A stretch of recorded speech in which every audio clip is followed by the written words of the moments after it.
Hollywood, California. ABC Television Studios. June 7th, 1969. 8:43 in the evening. 20 million Americans settled into their living room chairs, turned on their television sets, and expected a normal Saturday night music show. They expected songs. They expected applause. They expected two of the biggest names in American music to shake hands, smile for the cameras, and give the country exactly what it wanted. They had no idea what was actually coming. Johnny Cash stood at the edge of the stage in a black suit. No decoration, no flash, just the man in black, exactly as advertised. The studio lights were warm. The audience was ready. The band was in position. Everything looked controlled. Everything looked planned. It wasn't. Somewhere in the middle of that broadcast, in front of every camera ABC had pointed at that stage, Johnny Cash leaned toward the microphone and said something nobody had scripted. Nobody had approved. Nobody had seen coming. Not the producers. Not the network. Not the man sitting 10 feet away who the whole country had come to see. He dared Elvis Presley to sing. Not politely. Not carefully. The way one man dares another when he already knows the answer and wants the whole world to hear it too. The band stopped playing. The audience stopped breathing.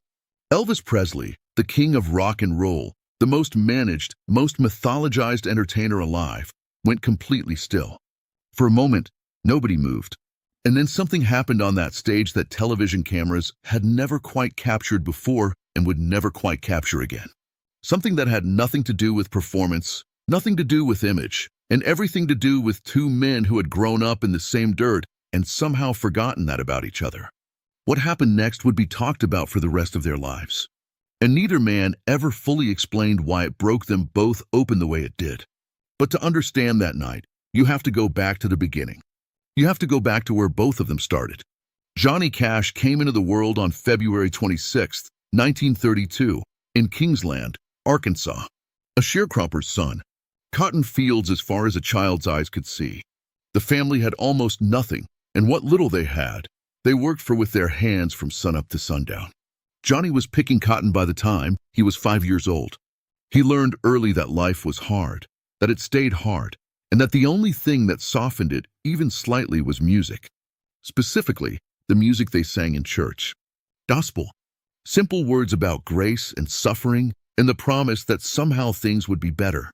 3 years later and 400 miles away, on January 8, 1935, another boy was born into a two-room house in Tupelo, Mississippi. Elvis Aaron Presley. His twin brother, Jesse Garin, was stillborn. Elvis came into the world alone, carrying a grief he couldn't name, born beside a silence that never fully left him. His mother, Gladys, held him like he was all she had. Because he was. 2 boys, 2 states, 2 families with empty pockets and full hearts. Both of them learning the same hymns in the same kind of small wooden churches before they had any idea the other one existed. That was where it started. Not in a recording studio, not on a stage. In church, with gospel music filling the spaces that poverty left open. Both of them eventually found their way to Memphis, Tennessee. Both of them found their way to a small recording studio on Union Avenue run by a man named Sam Phillips. Sun Records. The same narrow room, the same microphone, the same man telling them both that something in their voice was different, something real. On December 4th, 1956, the universe put them in the same room for the first time. Cash, Elvis, Jerry Lee Lewis, Carl Perkins. All of them young, all of them hungry, all of them standing at the beginning of something enormous. The session became known as the $1 Million Quartet. The photographs from that afternoon are some of the most studied images in music history. Cash left early. Some say he went Christmas shopping. Elvis kept playing. It was a small moment. A man walking out a door while another man kept singing. But looking back, it felt like a preview. Like the universe showing them something they weren't ready to understand yet. 2 men from the same place, always arriving at the same door, and always just missing each other. Until 1969. Until that stage. Until the night Johnny Cash decided that missing each other was no longer acceptable. By 1969, Johnny Cash was a different man than he had been 5 years earlier. The pills were behind him. June Carter Cash was beside him. The Folsom Prison album had come out the year before and reminded the entire country that Cash wasn't just a country singer.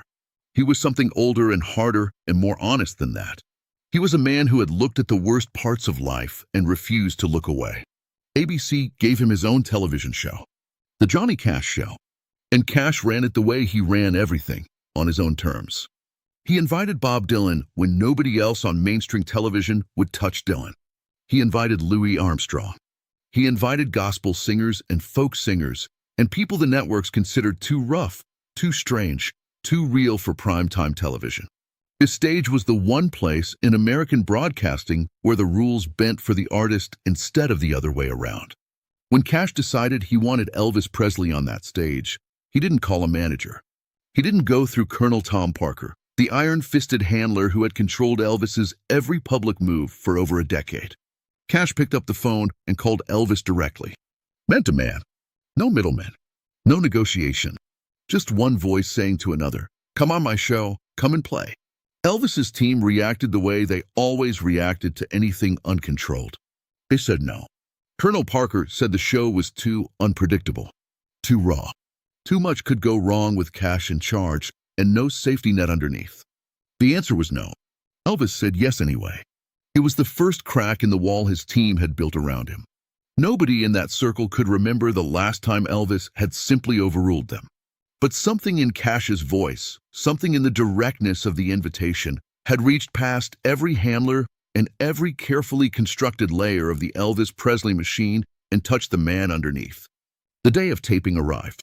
Cash was loose backstage, cigarette in hand, laughing with the band. Elvis arrived with an entourage. Handlers on both sides. Pre-approved song list. Pre-approved questions. Every moment of Elvis's appearance had been mapped and agreed upon before he ever walked through the door. A production assistant pulled Cash aside an hour before showtime and told him quietly, every song Elvis would sing had been cleared in advance. Every question had been reviewed. Nothing was going to be left to chance. Cash listened. He nodded slowly. He took a long draw from his cigarette and watched the smoke disappear into the studio air. He said nothing, but the look on his face said everything. The show began the way it always began. Cash walked out to applause that felt like thunder. He sang the first number clean and hard, the way only he could. The audience was warm. The band was tight. Everything moved the way it was supposed to move. Then Johnny Carson walked out. Carson had agreed to appear as a special guest that evening, a rare crossover moment between NBC's Tonight Show world and Cash's ABC stage. Carson sat at the side of the set, easy and relaxed, that familiar smile on his face. He and Cash exchanged a few words the way old professionals do. Comfortable. Natural. The audience loved it. And then the curtain opened again and Elvis Presley walked out. The reaction was not applause. It was something closer to disbelief followed by applause. The audience rose. People who had been sitting calmly a second before were on their feet without deciding to stand. Elvis in 1969 was not the softened Hollywood Elvis of the movie years. This was the Elvis who had walked onto that NBC comeback special in black leather and reminded the world exactly what he was capable of. This was the king at full power. The room felt it immediately. He shook Cash's hand. He nodded at Carson. He sat down. He was charming and warm and gave the audience everything they had come to see. When he performed the first pre-approved song, it was perfect. Controlled and magnificent and completely, utterly safe. Cash watched from across the stage. He watched Elvis hit every note exactly where it was supposed to land. He watched the handlers in the wings relax slightly. He watched Colonel Parker's representative at the back of the studio uncross his arms. And something shifted in Cash's expression. Something quiet and certain settled across his face. He waited until the applause faded. He let the room find its breath. Then he leaned toward the microphone. Not quickly, not dramatically. The way a man leans in when he has already made a decision and is simply following through on it. His voice was calm, almost gentle. He said Elvis's name first. Just the name. The room went a degree quieter. Then he said the rest. That it had been a long time since the two of them had stood in the same place. That they had come from the same ground, the same music, the same church hymns before either of them knew what they were building. And that all he was asking, right now, in front of everyone, was for Elvis to forget the set list, Forget the arrangement. Forget everything that had been planned and approved and managed. And just sing something true. The studio went silent. Not the polite silence between songs. A different kind. The kind that happens when a room full of people collectively stops pretending everything is normal. The handlers in the wings began to move. Colonel Parker's man was already walking toward the stage. Two of the Memphis Mafia shifted forward from their positions near the curtain. Elvis raised one hand, barely shoulder height, and every single person who had been moving stopped moving. He turned back to Cash. The camera caught his face in that moment, and the footage has been studied for decades since. Because what crossed Elvis Presley's face in those 3 seconds was not the expression of a performer deciding what to do next. It was the expression of a man remembering something he had not thought about in a very long time. He began to sing. No introduction, no key from the band, no microphone adjustment. He simply opened his mouth and sang Peace in the Valley. The hymn his mother Gladys had sung to him in a 2-room house in Tupelo, Mississippi, before the world had any idea who he was going to become. His voice filled the studio the way it had not filled a room in years. Not the performance voice, the real one, the one underneath everything. Cash closed his eyes and joined him. 2 voices, no instruments, no arrangement. 20 million people on the other side of every television screen in America, sitting completely still. When it ended, the silence lasted 4 full seconds. Then the audience came apart.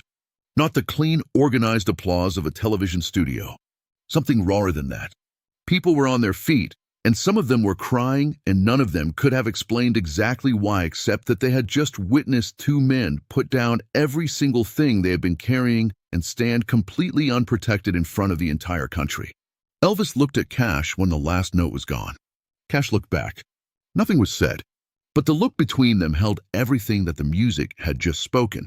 In 30 years of live television, nobody had seen Elvis Presley look like that. Like a man who had just remembered who he was before anyone told him who he was supposed to be. The show ended. The cameras cut. The studio lights came down from performance brightness to the softer glow of an empty room being packed away for the night. And then the storm hit. Colonel Parker's representative reached Cash's producer before Elvis had even left the stage. The conversation was not polite. Nothing had been approved. Nothing had been agreed upon. Cash had gone off script on live national television and pulled Elvis with him into territory that nobody had signed off on and nobody had controlled. The representative used words like breach and unauthorized and contractual obligation. Cash's producer listened carefully and said very little. Cash himself was nowhere near that conversation. He was walking down the corridor toward Elvis's dressing room. He knocked once. The door opened. One of the Memphis Mafia started to say something about Mr. Presley needing a moment, and Cash looked at him with the particular kind of patience that leaves no room for argument. The man stepped aside. Cash went in. The door closed behind him. The handlers waited in the corridor. Parker's representative arrived and waited. The producer arrived and waited. 40 minutes passed. Nobody came out. Nobody went in. Whatever was happening inside that room was happening entirely outside the reach of every person whose job it was to manage these 2 men. When the door finally opened, Cash came out first. He looked the way a man looks after a conversation that cost him something and gave him something in equal measure. He didn't stop to speak to anyone in the corridor. He walked back toward his own dressing room slowly, with his hands in his pockets. Elvis came out a few minutes later. His handlers moved toward him immediately. He let them. But those who were standing close enough said his eyes were somewhere else entirely. Present in the corridor, but absent in a way that was hard to describe. Like a man who had briefly visited a place he used to live and was still carrying the feeling of it. By the following morning, the phones were ringing across the industry. Network executives called it the most unscripted and powerful 60 seconds in television history. Radio stations replayed descriptions of the moment. Newspapers ran headlines that tried to capture what had happened and mostly fell short because what had happened was not the kind of thing that translated cleanly into headlines. Cash gave one interview about it. A single response to a single question. He said simply that what the audience heard was Elvis. The real one. The one that had been there from the beginning before anyone built walls around him. Colonel Parker issued a formal statement saying Elvis had simply been gracious to his host. controlled, managed, minimized. The way everything around Elvis was always eventually controlled and managed and minimized. Cash read the statement, didn't respond to it. There was nothing to say that the music hadn't already said better. The two roads that had briefly touched that evening began to separate again almost immediately. Cash returned to his show, to June, to the steady, purposeful work of a man who had found his footing and intended to keep it. The Johnny Cash show ran for 2 more seasons. He became something rare in American entertainment, a figure the whole country trusted, not because he was perfect, but because he never pretended to be. Elvis went back to Las Vegas.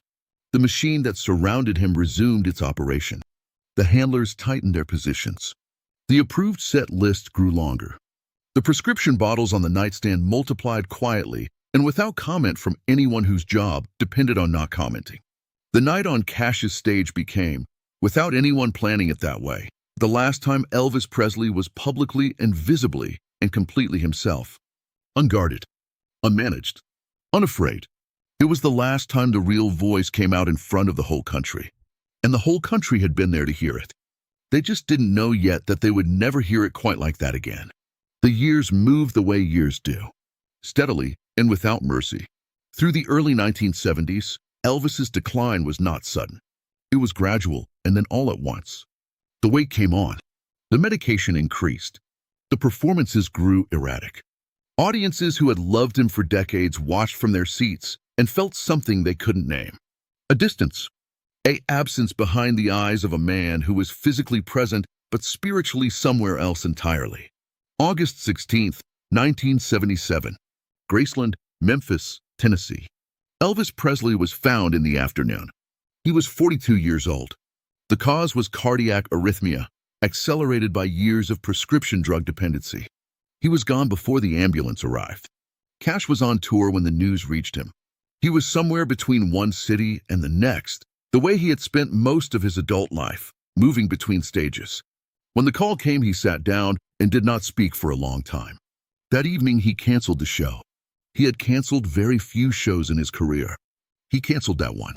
He told June that night what he believed with everything in him, that Elvis had been surrounded by people every hour of every day for 20 years, and had been completely alone for most of it, that the difference between them was not talent. It was never talent. It was that Cash had someone beside him who loved him enough to tell him the truth. And Elvis had people around him who loved what he represented too much to risk losing it by being honest. Cash carried Elvis with him after that. In interviews, in quiet conversation, in the way he sometimes paused mid-sentence as if something had just crossed his mind that he wasn't ready to say out loud. In 1994, Cash sat down with producer Rick Rubin and recorded a version of the song Hurt. The music video showed a man surrounded by the remnants of a life fully lived and slowly fading. People who knew Cash well said he wasn't just singing about himself. He was singing about all of them. Everyone who had burned bright and paid for it. Elvis most of all. June Carter Cash died on May 15, 2003. She went quietly, the way she had done most things. Cash followed her on September 12, 2003. For months later, those who knew him said he simply had no reason to stay once she was gone. That he had held on long enough to make sure the music was finished, and then he let go. Before the end, a journalist asked him what he missed most about Elvis. Cash was quiet for a long time, long enough that the journalist wondered if he was going to answer at all. Then he said it softly. Just one thing. The voice he used when nobody was watching. That footage from the Johnny Cash show still exists. You can find it if you look. 2 men standing on a television stage in 1969, no instruments playing, no arrangement behind them, nothing between them and the microphone and the 20 million people watching at home. Just 2 voices rising together on a gospel hymn that both of them had learned before they were old enough to understand what music could do to a person. People still watch it. Not music historians. Not academics. Regular people. People who grew up with these voices in their living rooms. Who remember where they were the first time they heard Johnny Cash sing or the first time Elvis made the whole room stop. They watch it and they go quiet the same way the studio went quiet that night. Because what is on that screen is not a performance. It was never a performance. It was 2 men from the same poverty, the same gospel roots, the same hungry beginning, standing in the light for one unguarded minute and remembering who they were before the world made them into something larger and lonelier than they ever intended to be. Cash survived. Elvis did not. And the distance between those two outcomes was not talent. It was never talent. It was the difference between a man who had someone beside him willing to say, "Just be real," and a man who was surrounded by people who needed him to be the king more than they needed him to be alive. Johnny Cash did not dare Elvis Presley to perform that night. He dared him to remember. And Elvis remembered. For 60 seconds, in front of the whole country, with no script and no safety net and nothing to hide behind, Elvis Presley remembered exactly who he was before anyone told him who he was supposed to be. And in those 60 seconds, you could hear everything he might have been. If only someone had dared him sooner. If this story moved you the way it moved us, stay with this channel. There are more stories like this one. Stories about the moments behind a legend. The ones that never made the headlines, but never quite left the people who lived them. Subscribe and stay close. The next one is worth your time.